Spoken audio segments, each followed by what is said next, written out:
aboard and take a whirl. Welcome to the little world.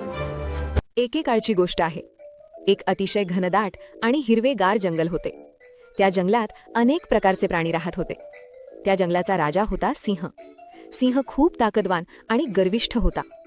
एक दिवस दुपारच्या वेळी सिंह जंगलात फिरता फिरता थकला. तो एका मोठ्या झाडाखाली येऊन आडवा पडला. थोड्याच वेळात सिंह गाढ झोपेत गेला. त्याच्या लांब लांब श्वासांचा आवाज संपूर्ण जंगलात घुमत होता. त्याचवेळी जवळच एक उंदीर राहत होता.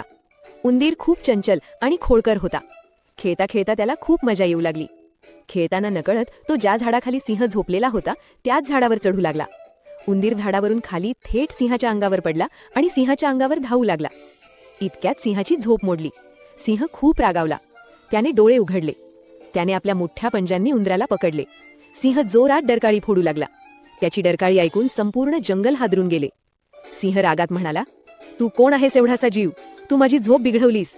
आता मी तुला खाऊन टाकीन." उंदीर खूप घाबरला. त्याचे संपूर्ण शरीर थरथर कापू लागले. तरीही त्याने धैर्य गोळा केले. उंदराने हात जोडून म्हटले, "महाराज, माझ्याकडून चूक झाली. कृपया मला माफ करा.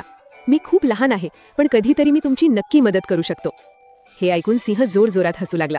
तो उंदराची थट्टा करत म्हणाला, "तू आणि माझी मदत करशील? एवढासा जीव माझे काय भले करणार?" पण थोड्या वेळाने सिंहाचा राग शांत झाला.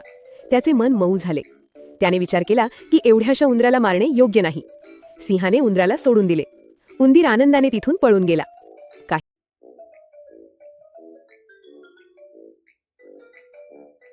काही दिवस निघून गेले.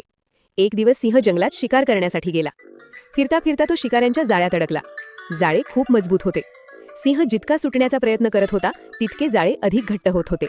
सिंह जोरजोरात डरकाळ्या फोडू लागला. त्याचा आवाज संपूर्ण जंगलात घुमू लागला. पण भीतीमुळे एकही प्राणी जवळ आला नाही. तेवढ्यात त्याच वाटेने तोच लहान उंदीर जात होता.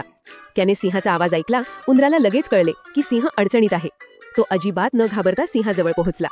सिंहाने उंदराला पाहिले. त्याला जुनी गोष्ट आठवली. उंदराने वेळ न घालवता काम सुरू केले. त्याने आपल्या टोकदार दातांनी जाळ्याच्या दोऱ्या कुरतडायला सुरुवात केली. हळूहळू दोऱ्या तुटू लागल्या. थोड्याच वेळात जाळे पूर्णपणे तुटले. सिंह मुक्त झाला. सिंह खूप आनंदी झाला. त्याच्या डोळ्यात आनंद आणि लाज दोन्ही होते. सिंह उंदराला म्हणाला, "मित्रा, आज तू माझा जीव वाचवला आहेस. मी तुला लहान समजून मोठी चूक केली होती." सिंहाने मनापासून उंदराचे आभार मानले. त्या दिवसानंतर सिंह आणि उंदीर चांगले मित्र बनले. जंगलातील सर्व प्राण्यांनी एक गोष्ट शिकली, कोणीही लहान किंवा मोठा नसतो. प्रत्येकाची स्वतःची किंमत असते. कथेतून बोध: कधीही कोणालाही लहान समजू नका. प्रत्येकाची स्वतःची महत्त्वाची भूमिका असते आणि मदत करण्याची भावना सर्वात मोठी असते.